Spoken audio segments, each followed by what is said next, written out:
Tonight from New York, go inside Ground Zero with John Walsh. Plus see up-to-the-second reports live from Fox News. It's all part of a 2-hour America's Most Wanted investigation. The commercial-free special starts right now. Tonight on an America's Most Wanted special presentation.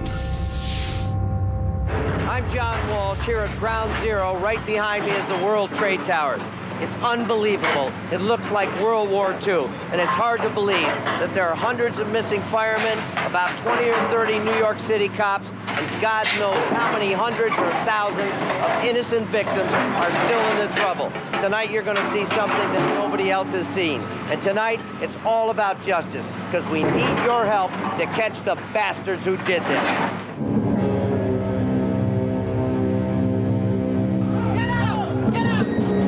Images etched forever in our memories. The actions now permanent scars on our American psyche. I hope I live. It's coming down on me. What happens when those who hope to destroy our American dream strike first?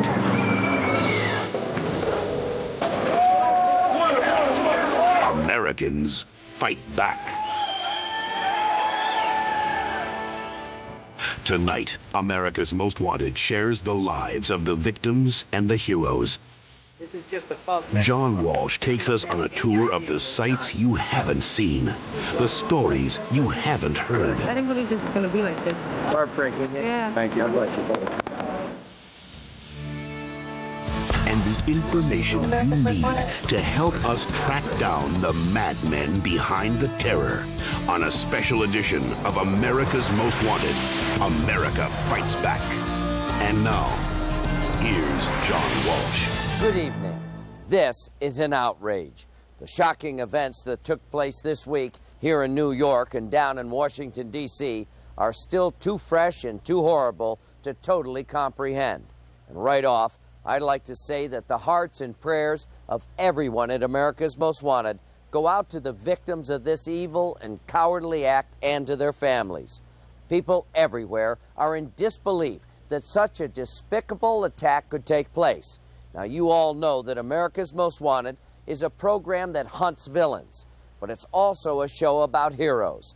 And everywhere I've been in this proud city, I've met the most courageous heroes and survivors. This is a place that you wouldn't want to be, but when you get here, it just overwhelms you. It just overwhelms you. It's just overwhelming being here. It's like a war scene.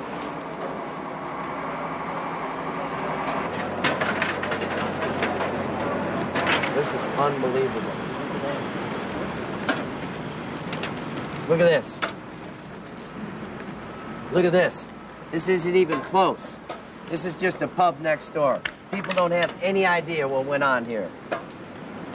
Let's get some of these firemen right here. Is that all right with you? Elizabeth, John. Elizabeth, New Jersey? Yes. Okay. Thank you for keeping the scum off the street for us. We Absolutely, absolutely. job. Here's a crew. Here's a crew from Elizabeth, New Jersey. You guys been working all night, all day, all day? Yes. Yeah, I know you got a lot of brother firemen in there, don't you? I want to share this with you. My wife's sister was on the 89th floor of the South Tower, and she has not been recovered as we speak. So I take it this is very personal for me.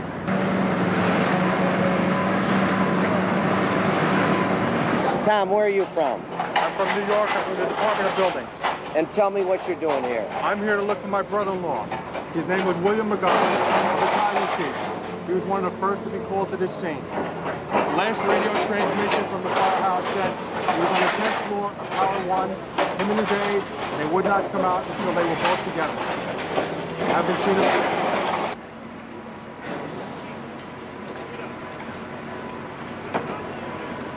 How you doing? You've been working down there all morning? Huh? Since yesterday. Since yesterday? Bad scene, isn't it? Huh? I got my brothers are down there, they're dead. Two of your brothers are down there? Oh boy, They're dead. They haven't found them, no. Nah, they're gone. They're gone? It came down on them, man. It's boom. Just came down. Yeah. You're gonna stay here and just try to help them out and dig them out. Yeah. A lot of people. Yeah, a lot of people. God bless you for being down. God bless you. Thank Okay, you. Hey. I'm going to try to find the people who did this. You know that. We're gonna get You know that. I'll get them. We'll get them. They're going to pay. We want some justice here. You know, I think the toughest thing is it may be weeks, maybe months before they really realize how many people are inside there. Some of them they're never going to recover. Some of them are just going to be another name, another missing person. It's just absolutely heartbreaking. It's overwhelming. I never thought I'd get this opportunity, but thank you for all you do. Thank you for what you're doing. Hey, Shamrock, where are you from? Rescue 4. Rescue 4. Lost about 8 guys. You lost about... Oh, God. God bless Thank you for all you do. God bless God bless you. You too. Thanks. Sir. Thanks for everything. Great meeting you. Hey, Thank you. seriously. I lost my Be uncle. safe. We're working here a little hard. This guy's seeing you. What's your name? Ramona Diaz. I have it written in my arm. You have it on your arm, Because too? I'm in the bottom. Trying to cut some steel, and so I busted my lip and found a guy with a leash on his leg. This is tragic. I didn't believe this is gonna be like this. It's heartbreaking, isn't Yeah. it? Oh, boy. God bless you. You're a brave lady. Proud of you. You're a hero. God bless you. God bless you. Be too. safe, too, when you're cutting that steel down there. No matter what you've been seeing in the news, you can't realize what's going on here unless you're really here. Right behind me, there are thousands of volunteers here digging by hand through this rubble, praying to find somebody alive. I'm right here in the triage unit. We're about 100 feet from the World Trade Towers. This is Lisa and Marcel. Tell me what this is for right here. John, this is an initial triage and treatment section. When people are found trapped inside alive or deceased, they're brought here and they're processed. They're either put in body bags and transferred to a central morgue we have set up, or this area they're treated. We have registered nurses, and we have doctors and physicians, anesthesiologists, who assist, or we assist them, and as you can see, we're totally set up. We have advanced airway kits here, and all kinds of medications. They can do everything that the emergency room can do, but just in the field for critical patients. Now, right now, you're hoping and praying that they're going to bring people out of there alive. Yeah, that's the hope that we all live for every day.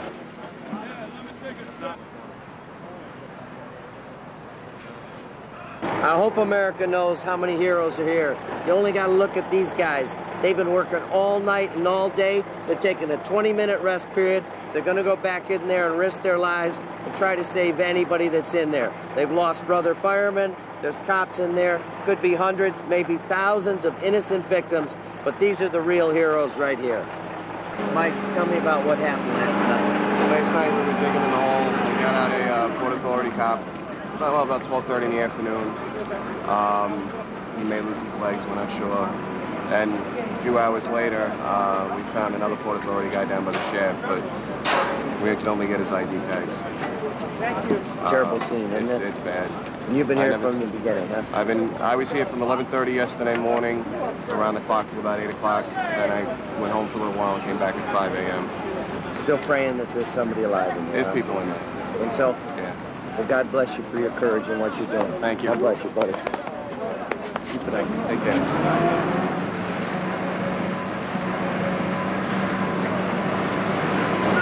I've been at a lot of crime scenes. I was at the Oklahoma bombing. Nothing's touched me like this. There are heroes here all over the place. There are people that are here working to find their loved ones. There are cops that are risking their lives, firemen, cadaver dogs. The cowards who did this have to be caught. We have to help law enforcement take these cowards down. We have to make a statement. This can't happen. We won't put up with it.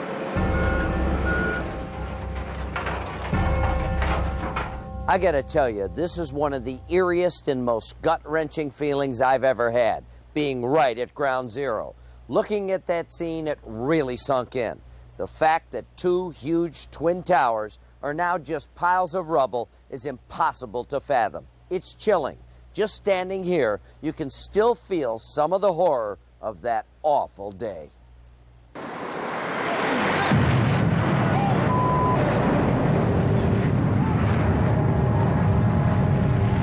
This one, but boom, it was like a bomb went off. The best way to explain that day is through those who were there. I was up on in my office on the northwest corner of the 82nd floor. I heard a noise like a sonic boom almost, and then a blast. The building swayed, shook a little bit. I saw papers coming fly out of the middle of the building, and then we went to the staircase to try to get down. There was a big shaking. Some of the ceilings collapsed. Looks like there was a fire in the elevator shafts. We had our book bags over our heads. Debris was falling down about the size of this. All portions of the building were falling down. That went on for about 30 or 40 seconds, and that for me was the worst part of this whole experience for me, because I feared for my own life at that time.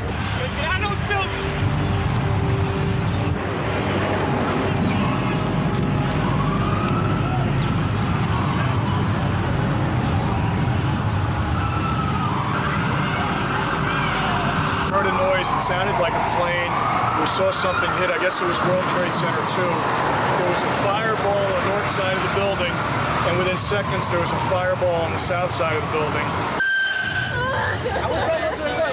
With a second explosion, surprise turned to horror and the realization that this was America's worst disaster. Smoke everywhere, and people are jumping out the windows. Over there, they're jumping out the windows, I guess, because they're trying to save themselves. Oh my God, this is so terrible. I was in Tower 1 when Tower 1 collapsed. I was fortunate, one of the fortunate ones that was able to call out. Then the real devastation hit. Many news cameras caught the destruction. So did amateurs, like Dr. Mark Heath, who risked his life to stay, help, and record these images.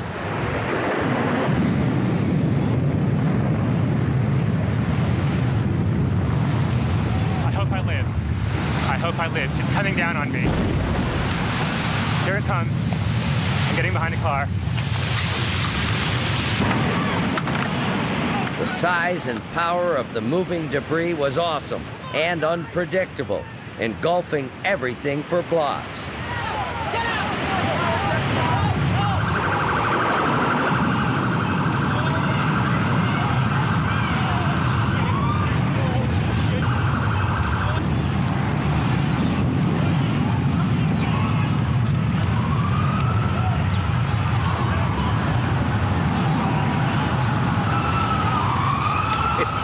Incredible.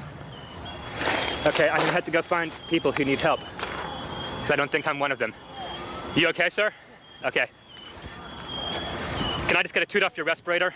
Can I get a toot? Meanwhile, Dr. Heath has survived and begins to move through a landscape that looks more like the moon than New York City.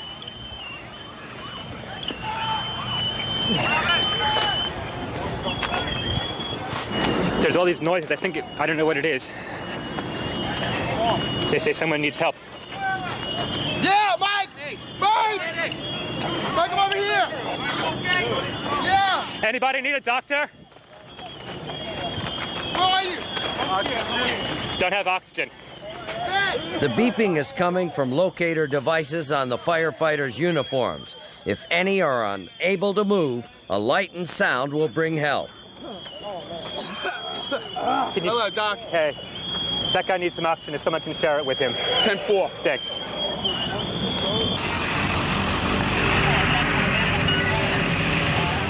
As the dust began to settle, medical personnel had to go back into the cloud, not knowing what would come next.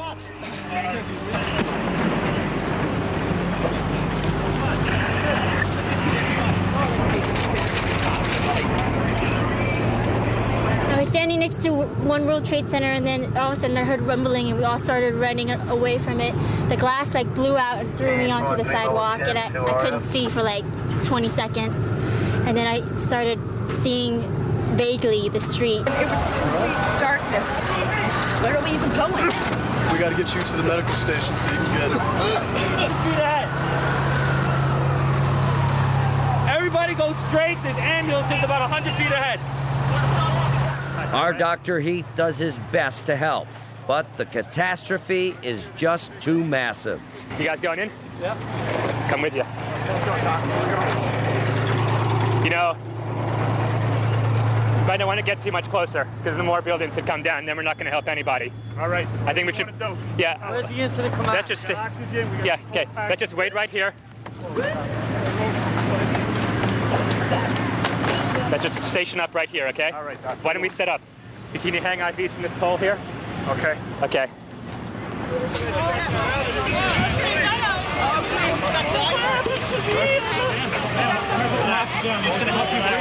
I've been on the fire department 20 years. I just came in to help people and do my job.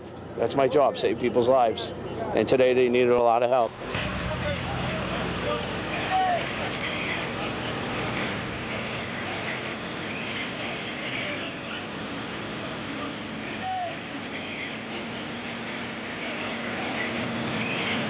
Behind the medical personnel comes the rescue squad, fighting through the debris to find lost souls under the rubble.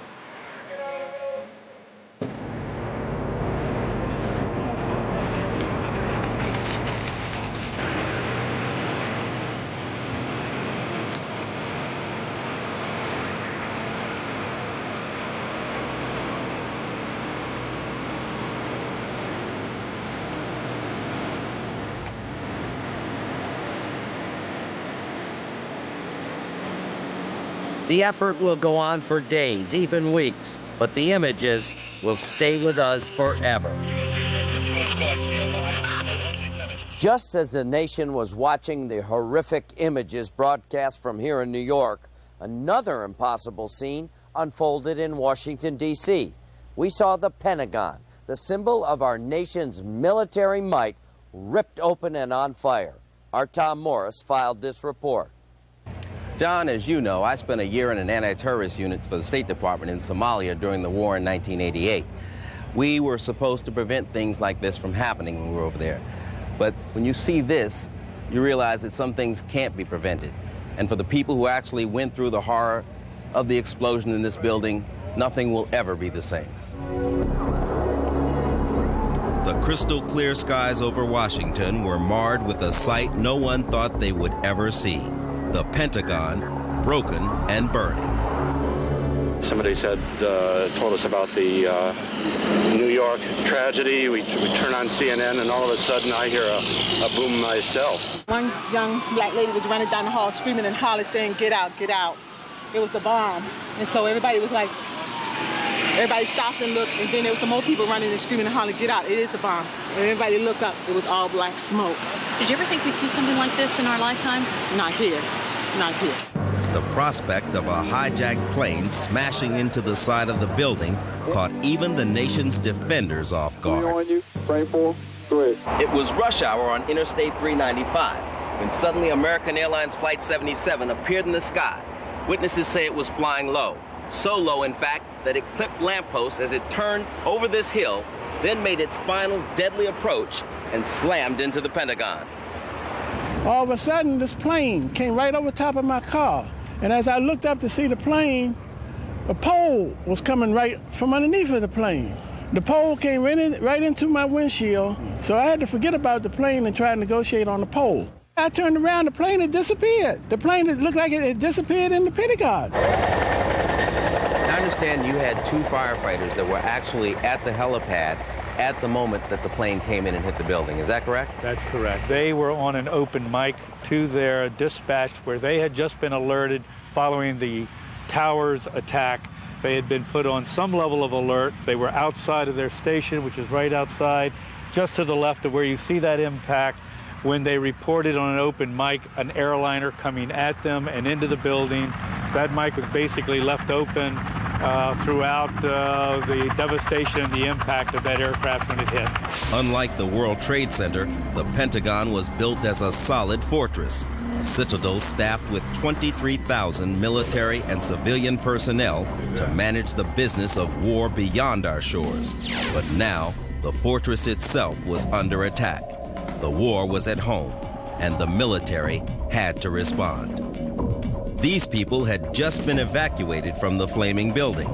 Then the call went out for help in rescuing the injured. Just watch what happens.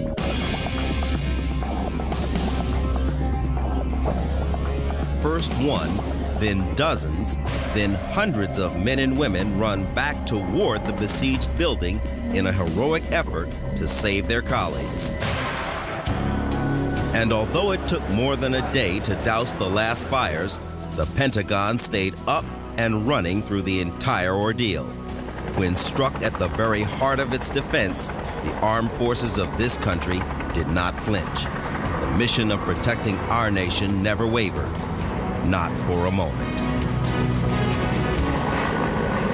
Those pictures and stories of devastation are just unbelievable. But we're not just here to mourn tonight. We've got a big job to do. We're going on a hunt for the cowards that did this. But first, here's the latest update from Fox News. We're going to be going to them throughout the evening. And when we get back, we're going to get down to business. So stay with us.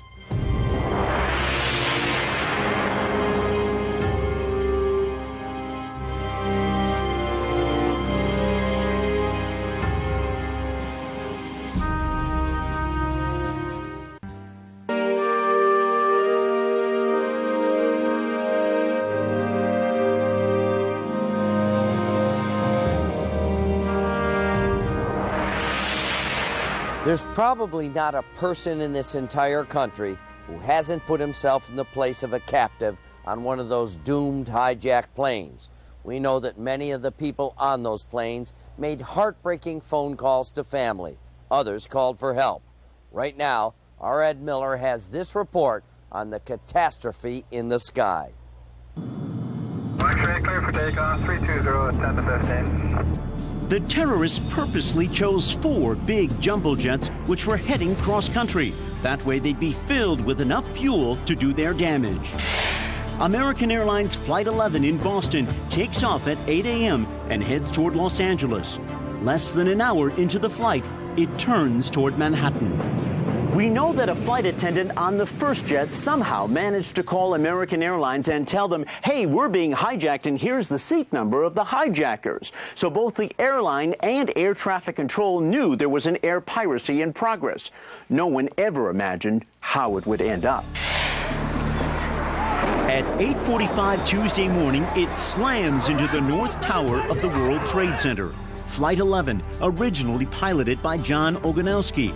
His family believes he was lured out of the cockpit to save lives. The hijackers were attacking people with knives.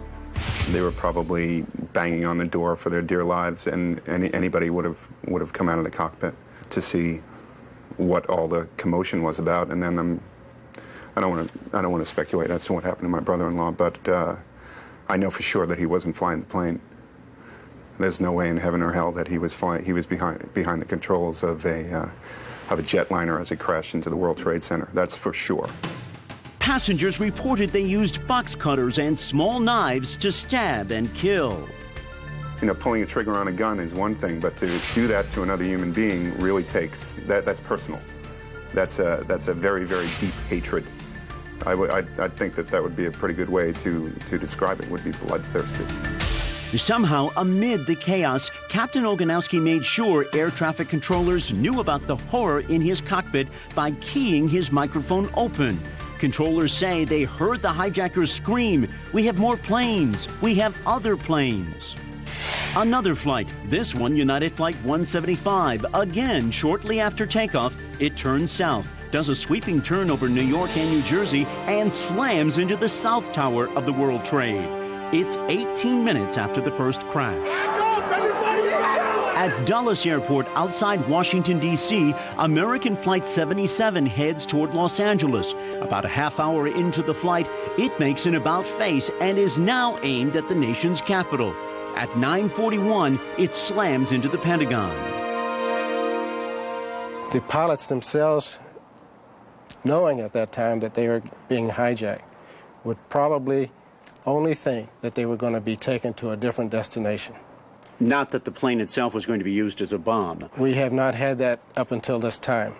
At Newark Airport in New Jersey, United Flight 93 heads for San Francisco, gets as far as Cleveland, then turns around. Apparently now headed for the White House.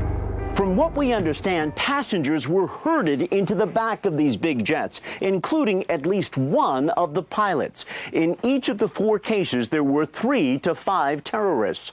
But on Flight 93, apparently some of the passengers and crew did not do what they were told. There are strong indications of fighting back. Passengers use cell phones and airplane phones to tell their families goodbye. In the process, they were told what happened to the other airliners. That fueled their desire to stop the hijackers before another target was hit. One of the first to take charge, San Francisco businessman Thomas Burnett. Burnett's wife, Dina, received 4 phone calls from her husband. On the last phone call, he said that a group of them were getting ready to do something. And then he hung up and he never called back. He was fighting to come home. He had every intention of being here that night. Just a few seats away, 31-year-old Mark Bingham calls his mother to say he loves her. His voice was calm. He seemed very much composed, even though I know he must have been under terrible duress. In her heart, she believes her athletic son joined in the fight. Thomas Burnett's priest is certain that Burnett and his fellow passengers were fighting for a greater good. I think that he wasn't going to let the hijackers have their way. That, as again, I'm just repeating, he just saw evil there, and he wanted to overcome the evil. Another passenger dials 911 from his cell phone. Westmore 911. He was able to give us the information that we needed in a rapid manner because we were concerned about the window of time that we had due to the nature of it being a cell phone call.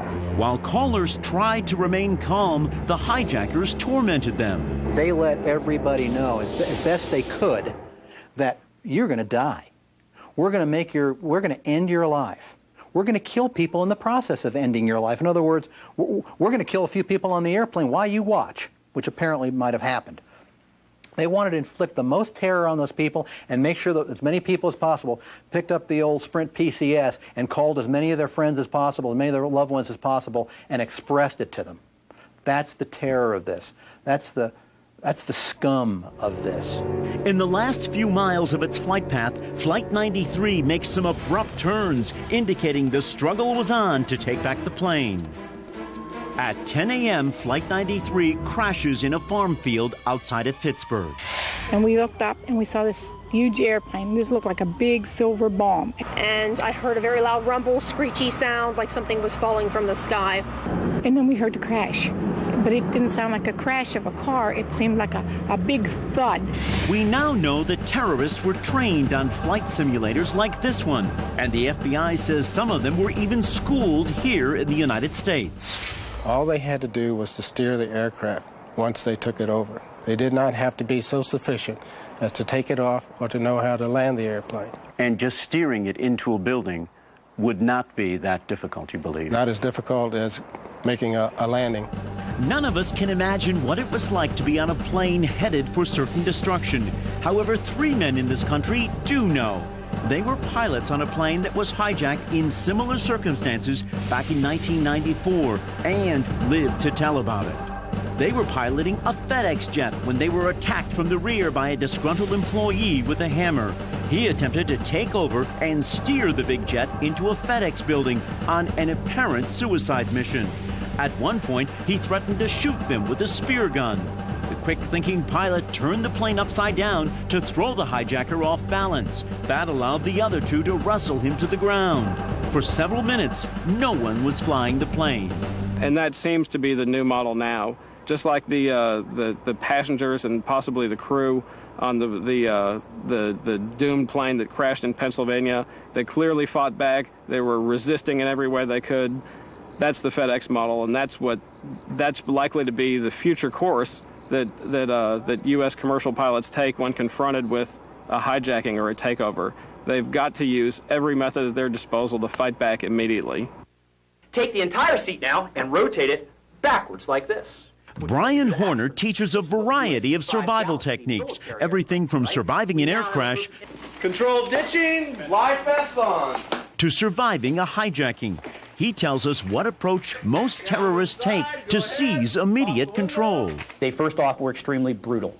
to try to get attention to everybody, and that stops people from doing things. Okay? It breeds brutality, breeds inactivity. The second thing is they became visual, and that is that they caused blood. They made sounds. Horner says the key to survival is thinking quickly on your feet. Survivors do not necessarily make better decisions than you and me. They make decisions, and they make them early, enough to buy them time and options. And because most terrorists follow a carefully rehearsed plan, Horner says anything you can do to interfere with that plan will be to your advantage. And the only time that the terrorists will start getting nervous, upset, is when there's a small change to the plan. And that's when things start to fall apart for them. Hence, their idea is stick with the plan at all costs. Because of Tuesday's tragedy, U.S. Marshals dressed as civilians will ride along on selected flights in the days ahead. They have always counseled passengers that during hijackings, they should remain passive. But now, things may be different. I would never advocate any individual taking the law into their own hands. But I think under these circumstances, I don't think they had any other choice. I think that they reacted to the situation the best they knew how. Are they heroes? Yes, I believe they are. Great heroes. With this act, I believe they saved a lot of lives that may have been lost because of another target. Now let me tell you, those brave souls who confronted their cowardly captors on the flight out of Newark are national heroes.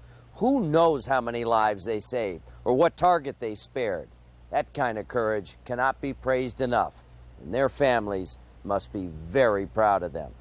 Now, we're going to an update from Fox News, and when we come back, we're going to give you the latest on the FBI's incredible investigation. Don't go away.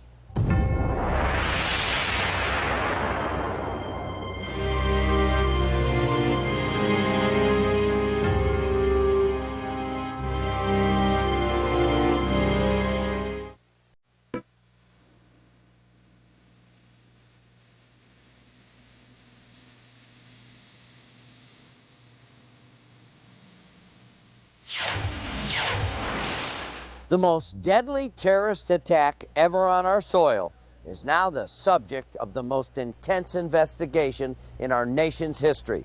It's really impressive, even for someone familiar with law enforcement, to see the lightning speed in which this case is being unraveled. Our John Turchin is here now with all the latest information. Everybody out that way. Move back, move back, move back. A raid on a hotel in Boston. We're doing search from ATF? Yep. Can you tell me what you guys are doing here? No, I can't. Key evidence from a house in South Florida.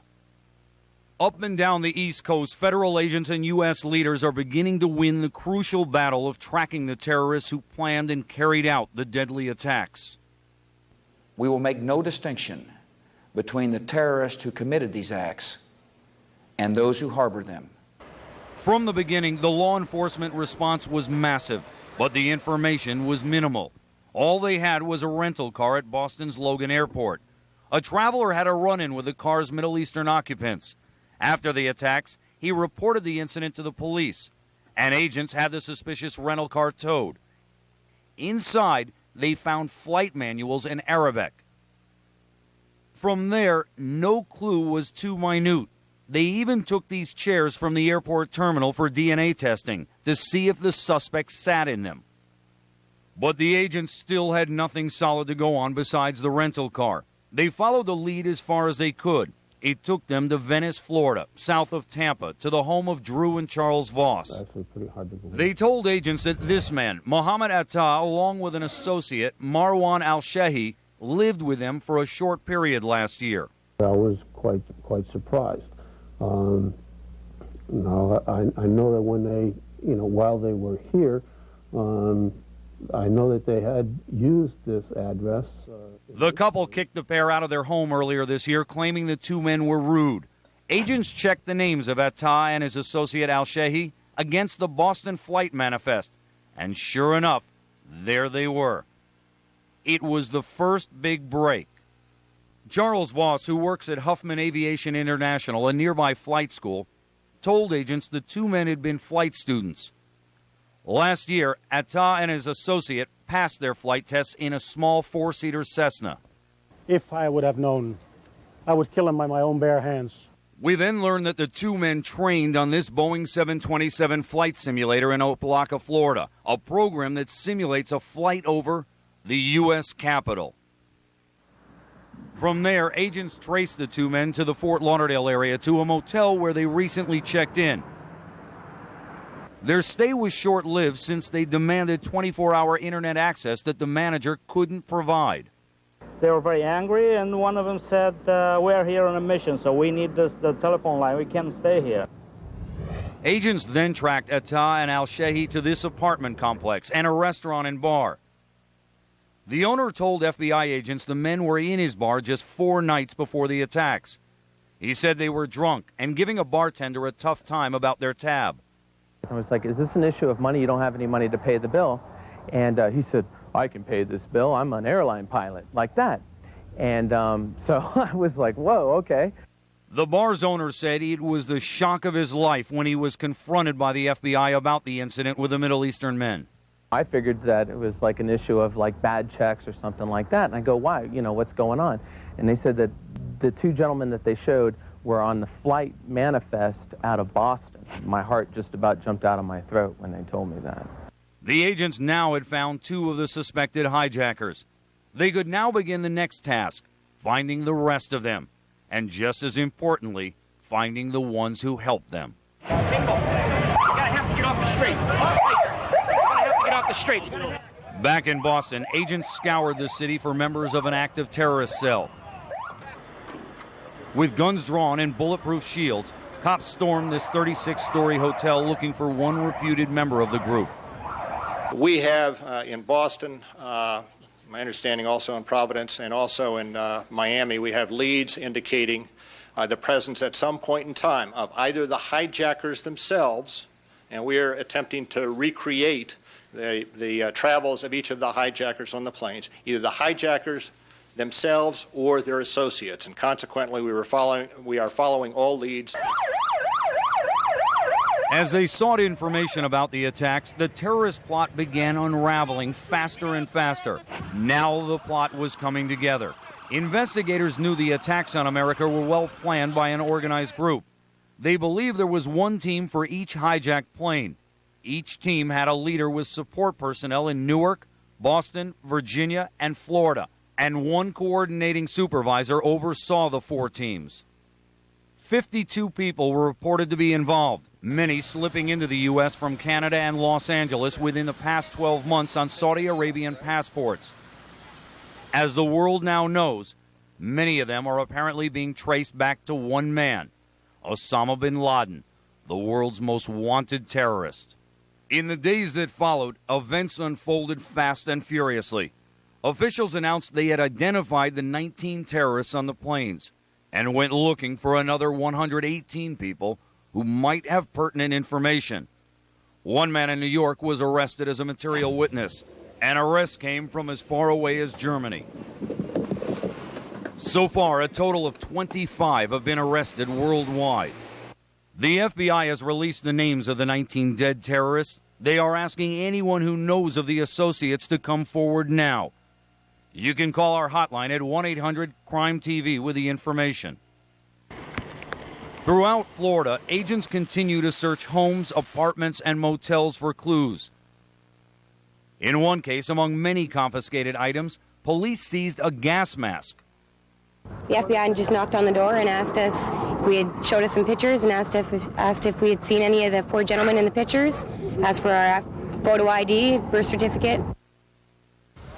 While at New York airports, anyone even remotely suspicious was yanked off of planes. Move back. There have been a number of people detained at the airports, one of which I understand was in fact arrested. He had identification indicating he was a pilot.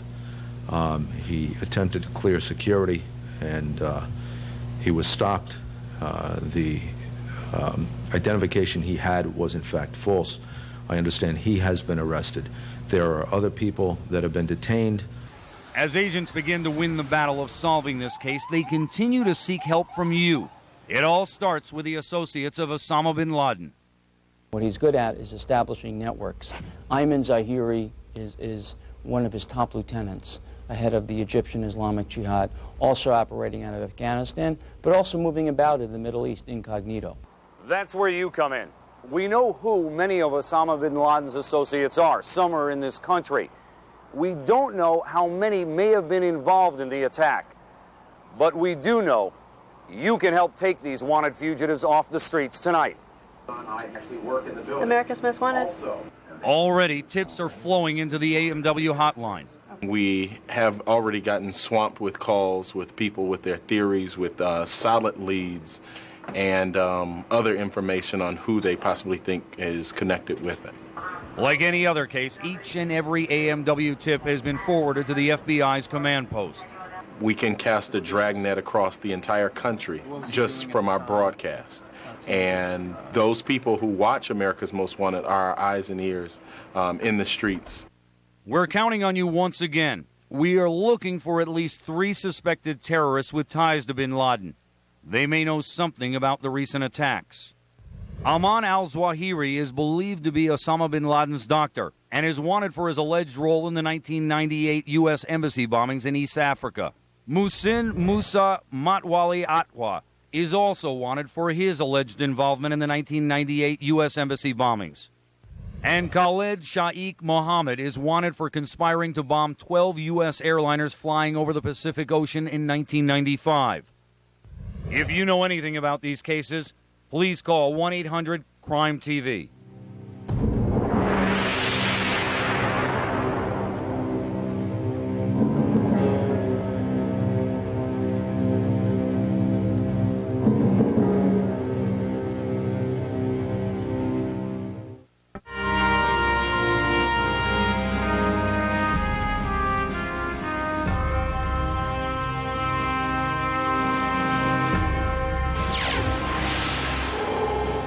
It's the land of the free and the home of the brave. This week, it became the land of terror, and the person believed to be heavily involved in these attacks has struck before. The World Trade Center bombing, the attack on American servicemen in Saudi Arabia, the 1998 attacks on U.S. embassies in Africa. They're all tied to this man, Muslim extremist Osama bin Laden, the most wanted man in the world. He really does believe that he has a mission from God, and as such sees himself sort of as the God's sword to sweep the world of infidels.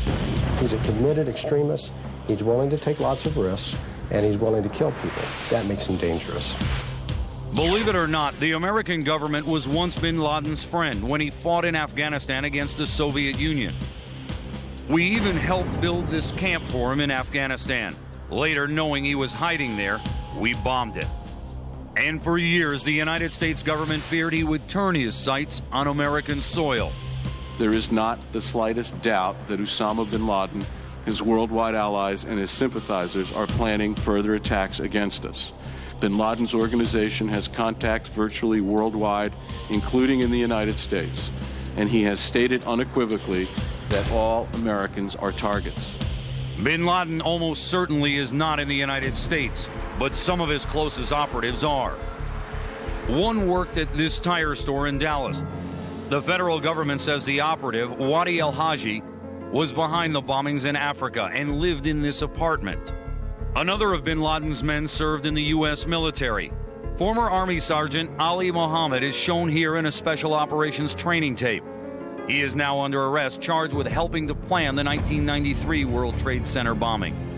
Bin Laden has said it is the duty of all Muslims to kill U.S. citizens, any citizens, and he has the cash flow to follow through.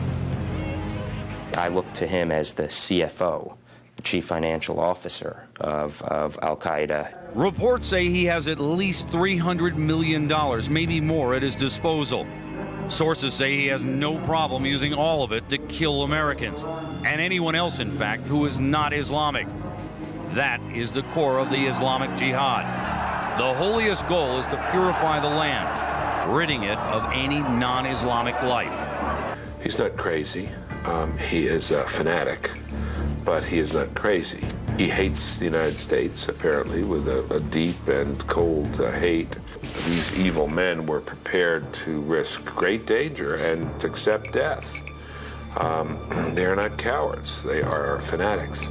Though bin Laden has no official home, it is no secret that the Afghan ruling Islamic militia, the Taliban, has been hiding out the elusive terrorist. I do believe that because the Taliban is providing safe haven, because they're harboring the world's #1 terrorist, yes, the Taliban is, in that respect alone, an enemy of the United States. The American people need to understand that there are a lot of people who hate the United States and hate the American people, and they are armed and dangerous. And the bubble that we have been living in the last 10 years, this bubble of peace and prosperity and everything fine, that bubble has burst. We're back into the real world now. Whether or not Osama bin Laden is responsible for this attack, it is clear that many other terrorists could be. And more importantly, many others could be responsible for the next one. If you look at what nations, for example, have either acquired or are seeking to acquire biological weapons capabilities, it's no surprise that all the rogue nations populate this list.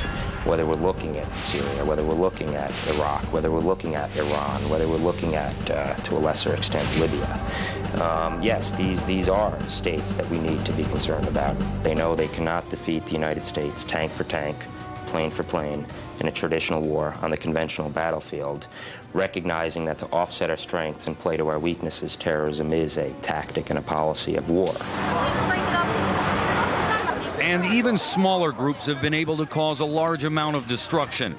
That's true of 2 American terrorists, the accused bomber Eric Rudolph, as well as Oklahoma City bomber Timothy McVeigh. We have enemies to the south, the Tijuana cartel led by Ramon Arellano Felix, and Aum Shinrikyo, the Japanese group that poisoned the Japanese subway system with the chemical sarin.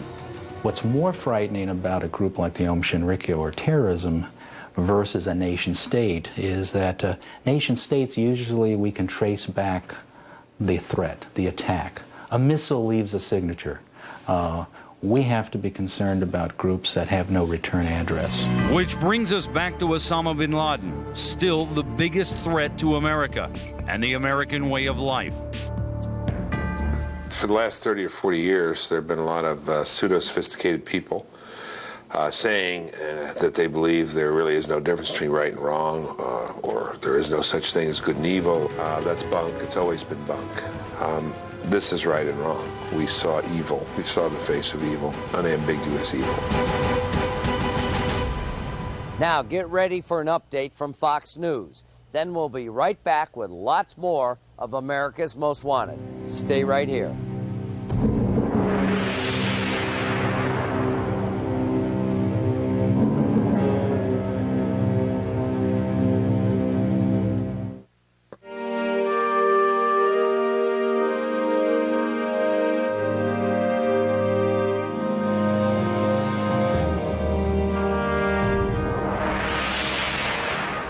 Over the years, I've learned one thing you can count on. It's the incredible spirit of the American people.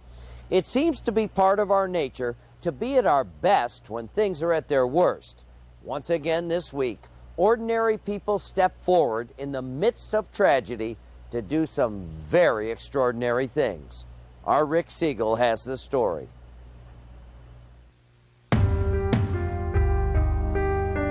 Day by day, hour by hour, minute by minute, we're beginning to recognize the victims of this unthinkable tragedy. This is my daughter, and you know, it's really hard for me. I mean, the pain is like really bad. You know, she got 3 young kids, so it's really, really hard. But amid the terror, anguish, and despair, it's human nature for us to search for the silver lining in the cloud of destruction that still hangs over New York City. We're desperately searching for something to replace the horrifying images we see when we close our eyes. In a tragedy such as this, we find that in our heroes.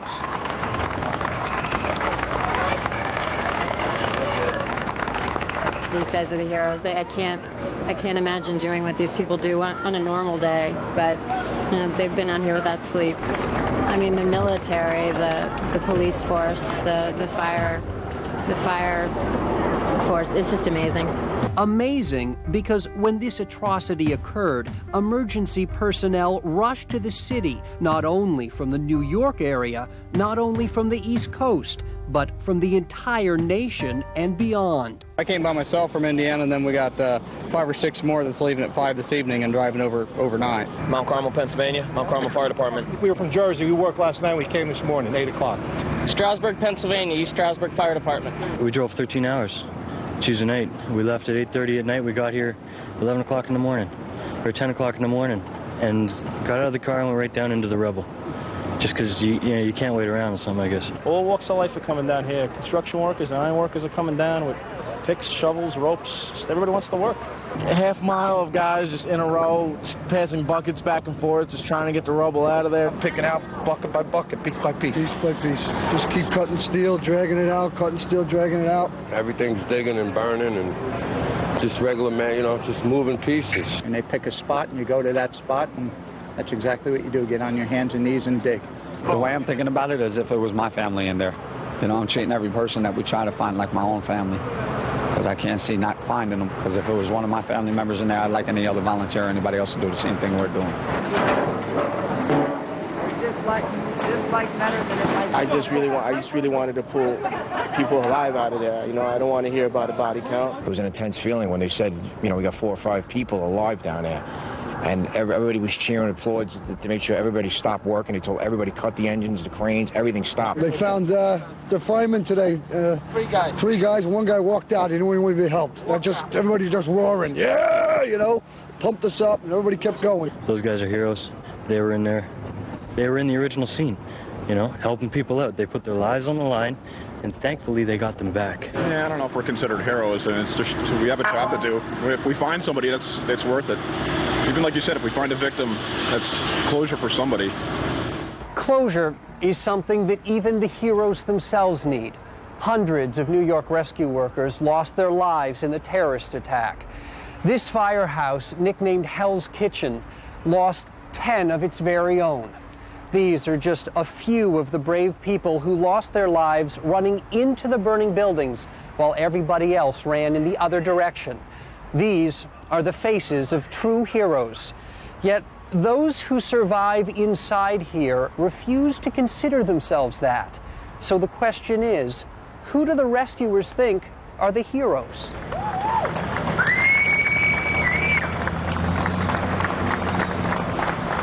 Yesterday, as we were coming down on the buses, New Yorkers are just sitting there with signs, handing out water. All this stuff has to come from somewhere. They get it here for us. It's great. We came down on a bus, and people are just waving flags and clapping. You can't beat that. We're just out here giving support. We tried to volunteer earlier, but they had enough volunteers, so anything we can do to give these guys support, because they really need it. I'm losing my voice because I was out here till 1 o'clock last night. Yeah, so right. Thank you, buddy. Well, walking up the street, you're greeted by people with food to take care of you and water, keep you hydrated, so we can go back and do it again. It feels great to have all the support from everybody here. Everybody's out keeping us going. If it wasn't for these people like you guys and these people here, we wouldn't be able to do it. People stand by with tons of food, cards, just setting a little shrine up in front of the firehouse. All night just stand by, the gratitude, just, giving us so much food and just, hoping they can help in one way or another. I've seen the worst stuff in my life the last day, and this is the most amazing act of human kindness I've ever seen. So how do you define a hero? At a time like this, you don't have to. This tragedy has affected us all personally in one way or another. Now, I'd like to acknowledge some of my personal heroes. The most elite rescue unit in the city, Rescue 1. We tagged along with the men on this top-notch team some years ago as they showed off their incredible skills. We also witnessed some amazing acts of heroism. Watch how Patrick Brown and his crew saved this man who was caught between a raging fire and a deadly drop 12 stories below.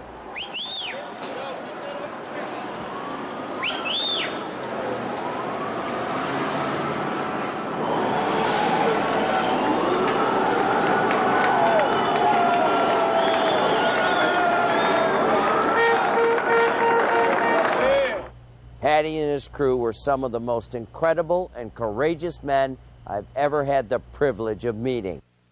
Unfortunately, Patty and at least 9 members of Rescue 1 are among those currently missing in the rubble called Ground Zero. My heart goes out to all of the families of these brave men. And once again, from everybody here at America's Most Wanted, our hearts and prayers go out to all the families and friends who are missing loved ones. We've seen them all week, passing out flyers, standing vigil, and waiting desperately for any word. To all of them, I want to say this personally. I know firsthand what you're going through. The not knowing is the worst. Now, we're putting the pictures of the missing on the America's Most Wanted website, amw.com. So go there, and we'll tell you how to send in your loved ones' pictures. Now, here's another update from Fox News. Then we'll be back with more America's Most Wanted.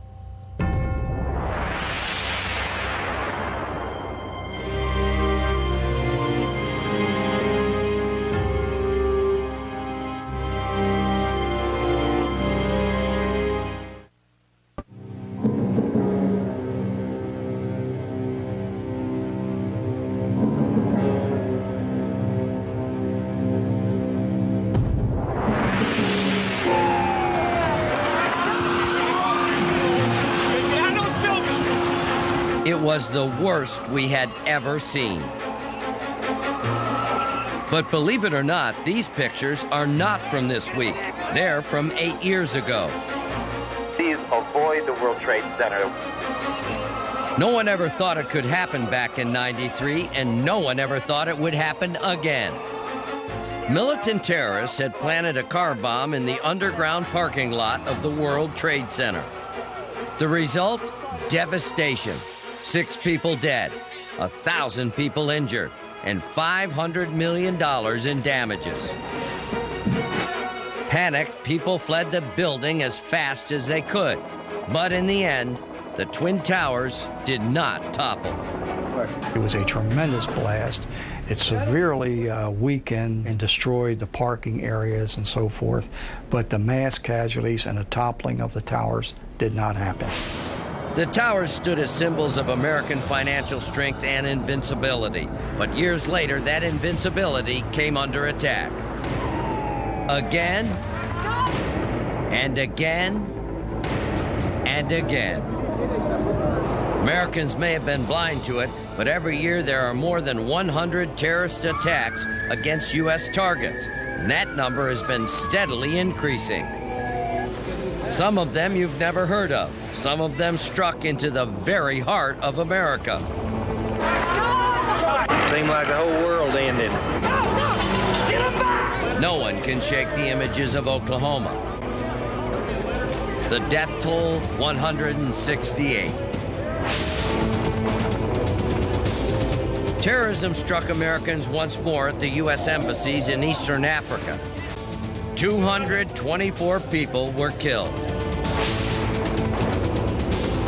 In October of 2000, the USS Cole docked for refueling in Aden, Yemen.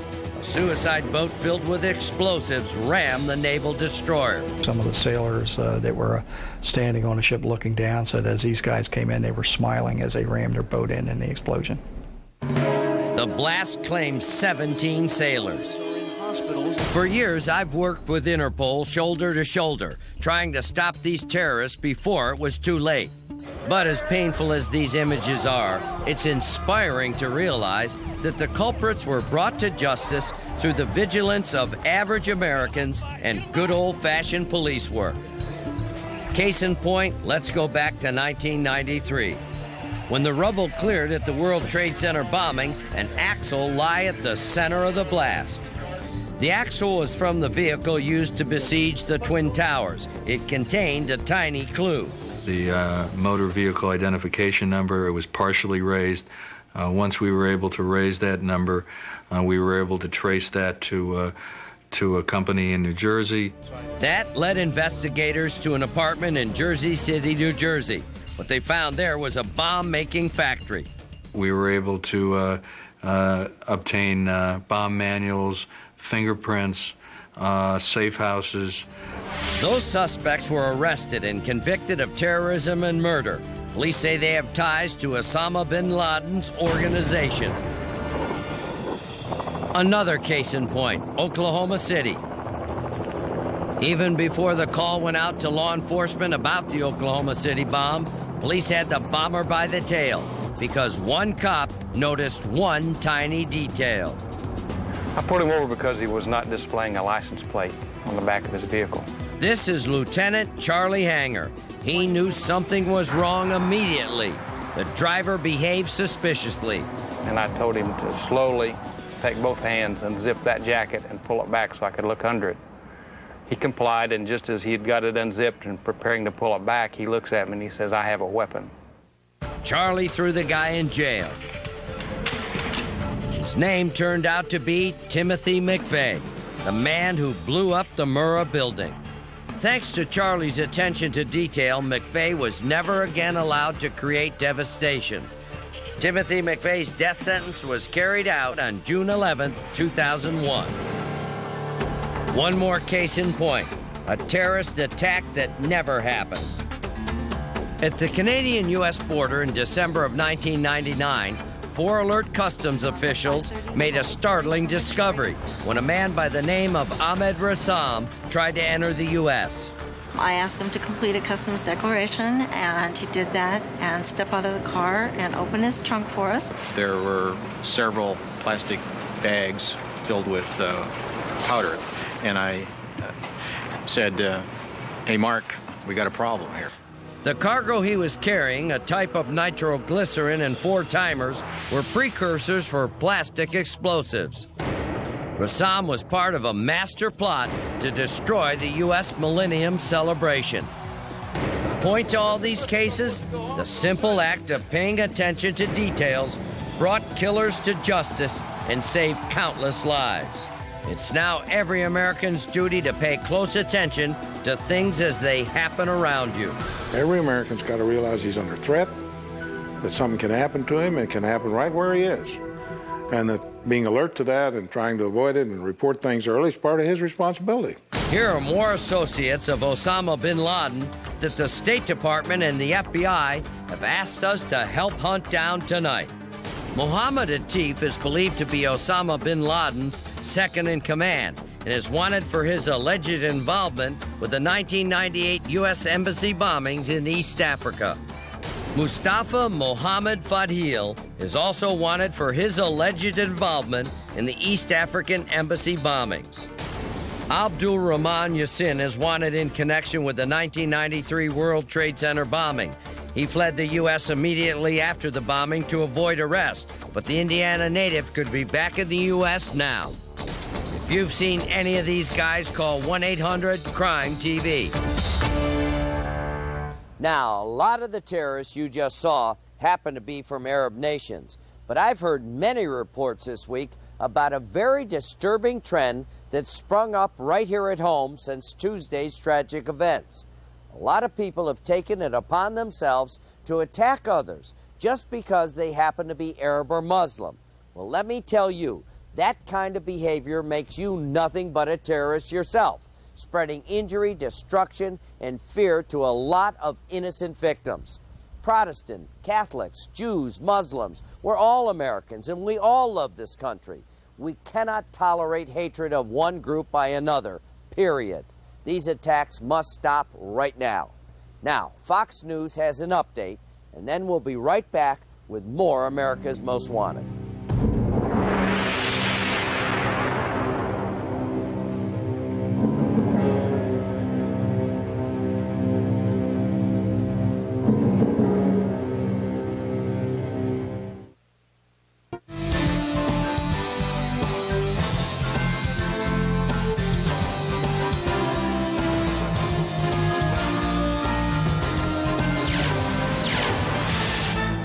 By noon Tuesday, many Americans already had the terrible feeling that their world was changed forever. Our Kate Sullivan asked the experts what lies ahead now that the unthinkable has already happened. Afghanistan. It's a bleak, barren country that hides the terrorist Osama bin Laden.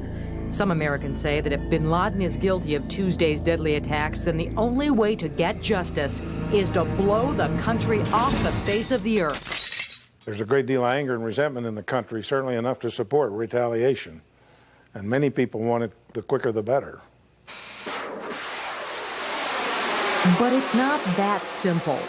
Former Joint Chiefs of Staff Chairman Admiral William Crowe says that while we want retribution, we must also show restraint and consider all of our options because terrorists will find a way to strike back.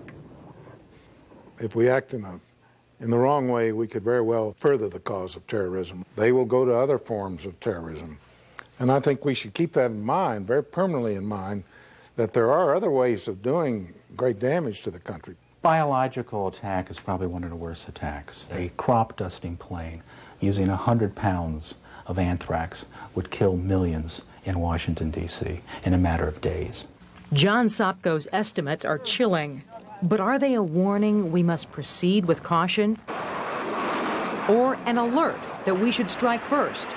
Some officials say the U.S. should assemble an anti-terrorist team to assassinate our enemies before they can strike. Former FBI Director and CIA Chief William Webster thinks that plan is too far from the American way. Worst case scenario is that in the future, when American leaders are picked off for assassination, that how can we complain because we've been guilty of it ourselves? Whatever we do, we need to realize this won't be a conventional war, and the rules have changed forever. Now the paradigm of terrorism has changed. No one can predict where they will strike again. Nobody can make this prediction any longer. The entire theory of terrorism has been thrown out the window with a series of atrocities that occurred in New York and Washington. They will take great comfort from this to terrorists with, and they're very proud of their success. And this may energize them or push them into other more ambitious schemes. Osama bin Laden has been talking about defeating the United States through his organization al-Qaeda since 1985, 1986. Steve Emerson predicted 3 years ago in this counterterrorism journal that the World Trade Center would be destroyed. The war has been brought to American shores by the enemy. And whether we like it or not, we're engaged in this war. We have an option, whether we fight back or not. If we don't fight back, we're going to see more of the outrageous atrocities that were carried out in New York and Washington. If we do fight back, we have a chance of stopping it.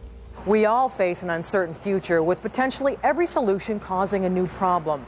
The events of September 11th will forever shape our lives on an emotional level and a practical one. We've been talking about what the future might hold for the nation, but what does a future hold for us personally? Clearly, the first thing that will change is the way we travel. Airports will have longer check-ins. Curbside checking of luggage will no longer be allowed. Most likely, you'll have to have a ticket on you before you walk through security, and expect random checks of your bags and be prepared to always show your ID. Armed military personnel or U.S. Marshals may be present on many flights. You increase your security, you're going to lose some of your freedom. That's not a pleasant, and we take great pride in the openness of our society. On the other hand, American people expect to be secure as they're pursuing their lives. They have a right to expect to be secure. While Americans are reluctant to give up freedoms, history shows we are not afraid to sacrifice for our country. A series of military strikes will unfortunately have a limited effect. I think that to be really effective, it's going to require the insertion of ground forces on a search and destroy mission that unfortunately will involve incurring American casualties. This is a strong country. This is an affluent country. This is a permanent country. And we're going to beat this. And the unity that we're seeing right now that's springing up is one of the side benefits of this thing. The American people are going to draw together and they're going to defeat this thing. I have no qualms about that. We're going to do it. We have other means than appearing to be like the terrorists themselves. We should not give up all that we stand for. That is the thing we leave for our children, that we are Americans, and America is a great country. The attacks here in New York City and in Washington, D.C. are on everyone's minds. So we thought we'd go out on the street and hear what people were saying about this week's events.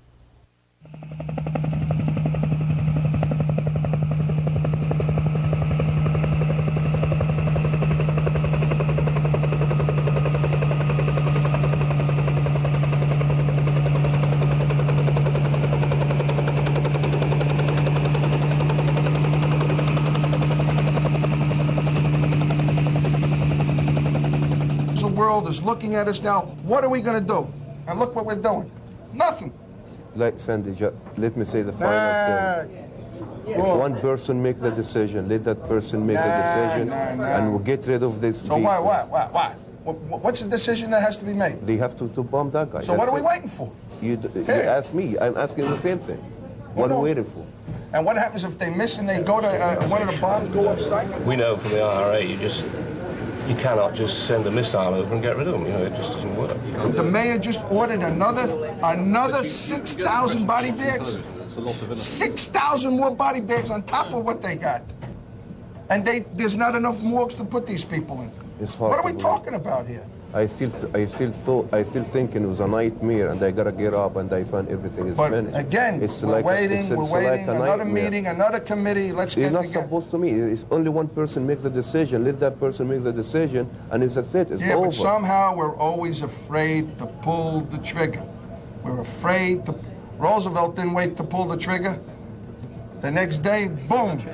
But the reality of the situation is there's nothing you can do, as you said earlier, about somebody who is willing to kill himself. And that's a different dimension from anything that we've experienced. We're afraid. Stop being afraid. Stop asking questions. And do what you have to do. Listen, then face the public criticism. When you deal with somebody crazy, killing innocent people, you don't have to be afraid of anybody. You just go get that person, and that's it. I hope will be over.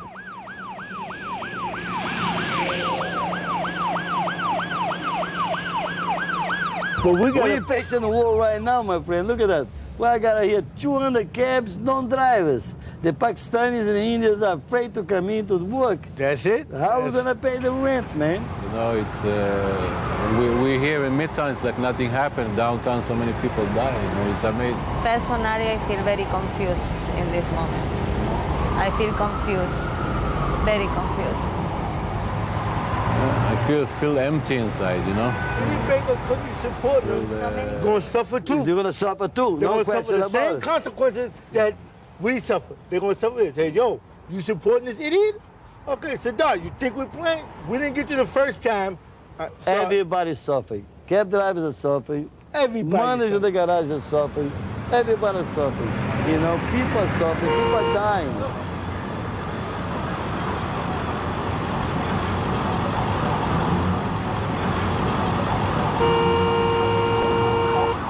So, you know, if they do rebuild the World Trade Center, as far-fetched as it sounds, don't you think people should have parachutes and be trained in jumping out of the building? No, I don't think so. It's ridiculous to ever have a building get put up anyway that far up. Exactly. It's like Desert Storm, except this time finish the job. You know, they got to find these guys, and if Bin Laden's one of them, whoever it is, and whoever his people are, and finish the job this time. We don't even deserve watching it on TV. It looks like it doesn't even look like it. It doesn't look like America. No, it looks like a different country on the other side of the country. It's totally different. Totally different. I mean, I'm still tripping.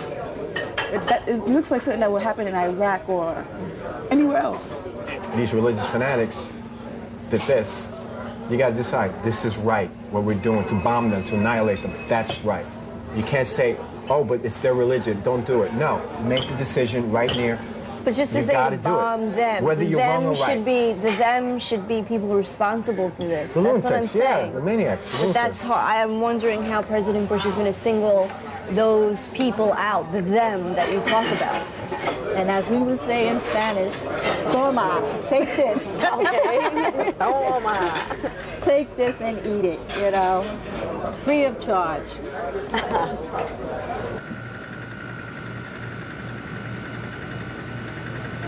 Do you wish I didn't watch it so much? Yeah. I just feel like it's better for you to know what's going on rather than to try to hide it from you. Yeah, that would be best, because if you hid it from me. Yeah.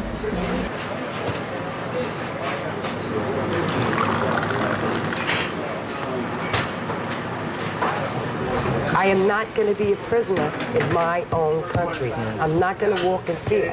That's not what my father and my ex-husband fought for. Not at all. You know. But that's the difference for me is how do we, like they say, we don't know who the enemy is. We don't know. That's it. So stop immigration at this point right now. Anybody coming from that side, from any of those countries, stop it. Take it back. Stop it. I was born here. Nobody's talking to you. And don't be talking about my people. Because as long as you carpet bomb babies, as long as our Iraqi babies are hungry and bleeding and starving, as long as Egyptian babies are bleeding and starving, get out! You was supposed to bomb and nuke and rape. You son of a bitch! Why y'all supposed to be out of that hole? You ain't raping people. My cousin down in that. That's exactly what I mean. When they take away my freedom, they can come here, insult me, and scream whatever they want, burn my flag. And I didn't blame all the Muslims. I said, I'm not blaming all of them.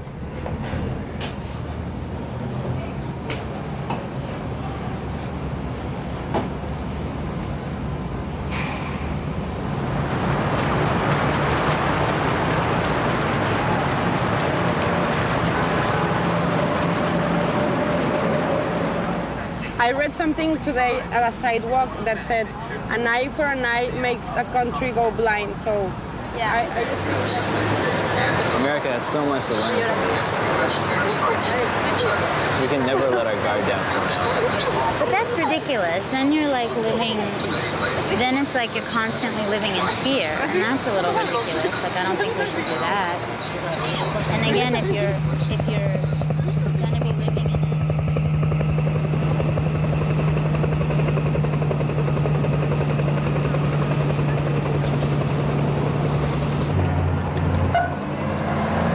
Monday, 9/17/01 at 1030 hours from a funeral parlor at 0830 hours.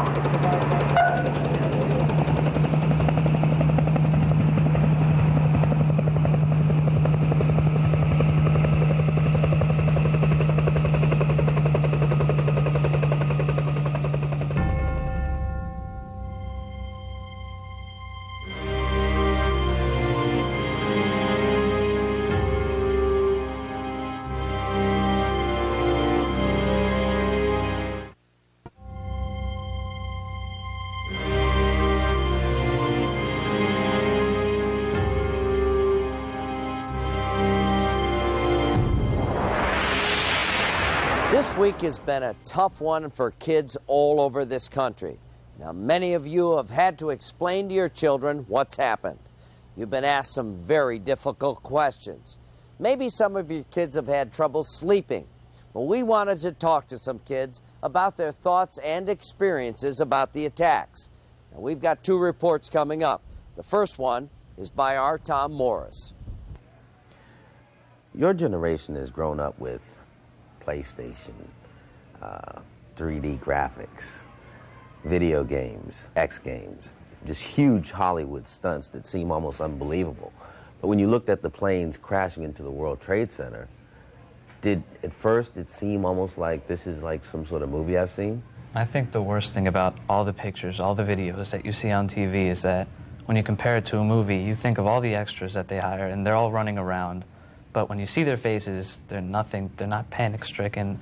But when you saw the videos, you could see the fear in their faces. You could see that they were running for their lives. They weren't just running, they were running for their lives. And that got to me. That did more than what the blowing up of the buildings. That did more of the buildings collapsing. More of what the fires did was seeing the look on their faces, that as if the world was coming to an end. I just couldn't believe what I was seeing. It just seemed like something out of a horror movie or like a cruel joke that somebody was playing with the whole world. There was basically just disbelief that anything could happen in America like this. If you saw this in a movie, you'd think it's unbelievable. The spectacular visual nature, I mean, it's just incredible. Does the fact that this attack happened here at the Pentagon make you feel less secure now about living here in the Washington metropolitan area? It's going to be different. I remember after the Oklahoma City bombing, my dad was a federal employee then, and he was kind of nervous about going back there. And my whole family was like, you know, if they've got Oklahoma, you know, there's other federal buildings that are really close to us, and it was kind of scary for a while, but then eventually we got over it. And then just to get hit with this again, yeah, it's definitely not quite ever gonna feel the same. Has there been any racial backlash against students here of Middle Eastern descent or foreign descent since this happened? Yeah. You've been harassed, picked on? On that Tuesday, we were released early, so I was actually trying to get a new job at a local pet store. I stopped by there to see how things were going, and when I came out, a random person just walked up to me, and he said, "What are you?" And I said, "What do you mean?" And he said, "What nationality?" And I said, "I'm half Colombian and half Pakistani." He spat in my face, and he said, "You effing Arab." And he walked away. And how'd you feel? I just stood there. I mean, at first I thought about it and I thought, wow, I should do something about this. But at the same time, I was like, they don't know, people don't know what to do. People don't know how to react to this. And I basically stood there and I didn't say anything. I just let things happen. And when he walked away, so did I. At that moment, did you feel less of an American, or did you feel like suddenly you're an American, right? Yeah. And you were born here? Washington, D.C. In Washington, D.C. Did you feel suddenly like your citizenship had been ripped out of your heart? In a way. In a way, I actually felt as if I had become more of a citizen because I knew that I had to do more to let people know that I am an American and to let people know that all Islamic people that are Americans. And not all Islamic people did what people are saying that they did. This was a select few group of people, not all of us. And just because I looked like the person that did it doesn't mean that I did. And it just feels like instead of the my Americanism, it didn't get ripped out of me. If anything, it almost solidified it because now I knew that I had to do something to let people know that I was American and I am American. Do you guys think that we are going to war? I think that war is inevitable for our country because, I mean, if you look at all the great empires and countries in the world like Rome or Britain, they've all lost their high power. And I mean, the United States isn't going to be on top of the world forever.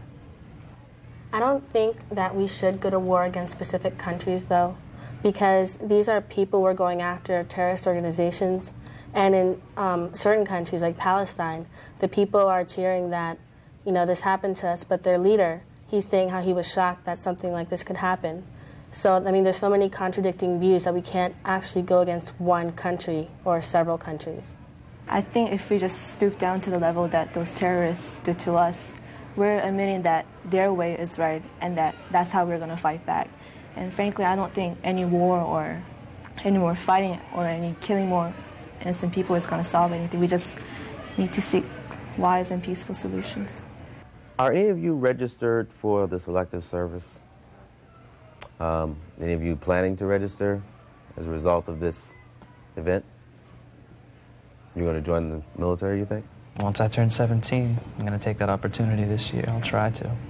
If 2 years from now, when you're all out of high school, the Army, the U.S. government, says we need 500,000 young men and women to volunteer, how many of you would volunteer for the service to go and fight in such a war?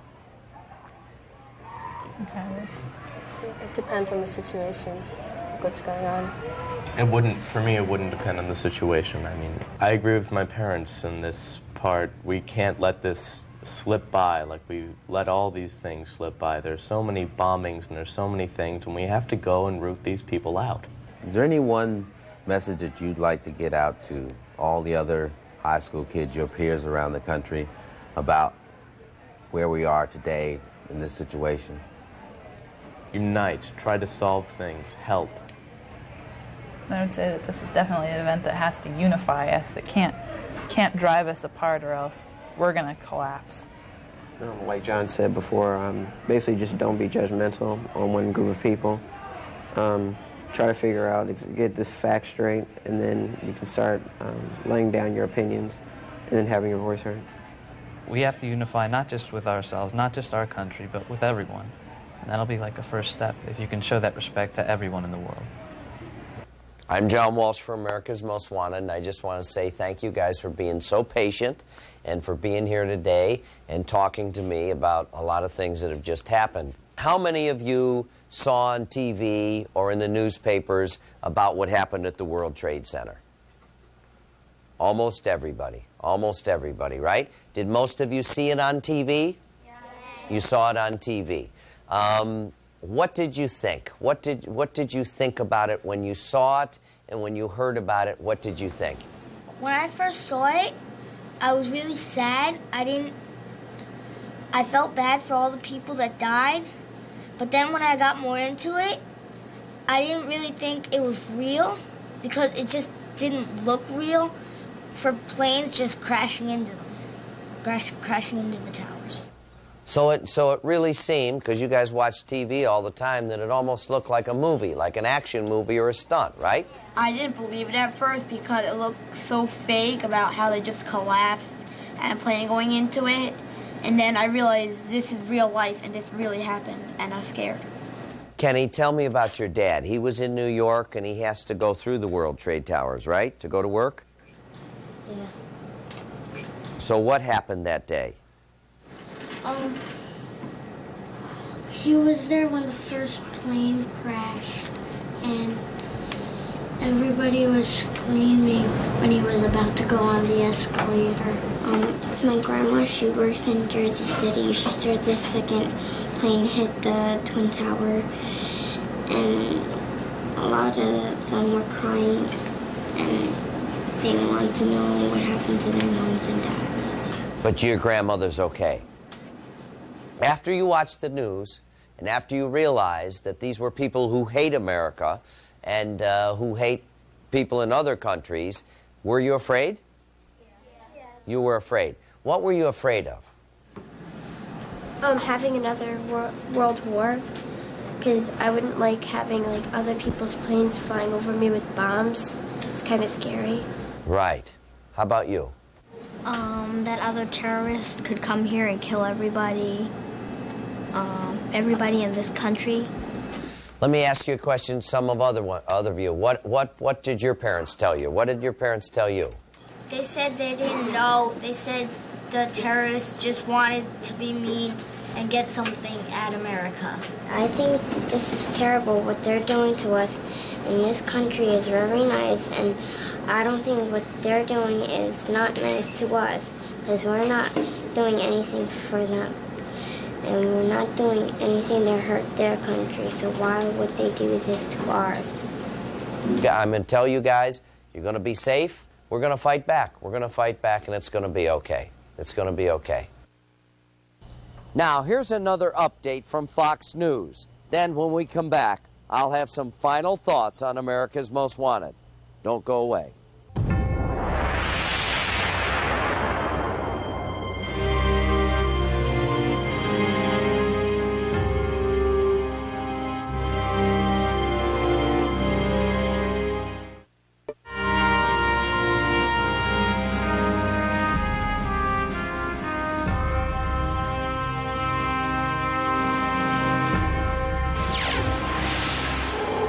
You know, I saw a lot of terrible things this week, but I also met a lot of heroes who came from all walks of life and from all over this country to help out people they don't even know. That's the American spirit. And that's why we need your help so badly tonight.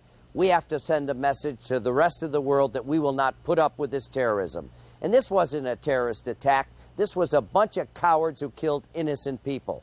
So if you know anything about these guys, please have the courage to make that call. And I personally guarantee you'll be protected. If you're afraid, you can remain anonymous. We don't tape the calls. We don't trace the calls. We just need the tips to get these guys off the streets. I'm John Walsh. It's been a tough week, but you know what? The American spirit will persevere. I always say it. You can make a difference, and we need you to make a difference tonight. Say does that star-spangled banner yet wave o'er the land of the free and the home of God? These acts of mass murder were intended to frighten our nation into chaos and retreat. But they have failed. Our country is strong.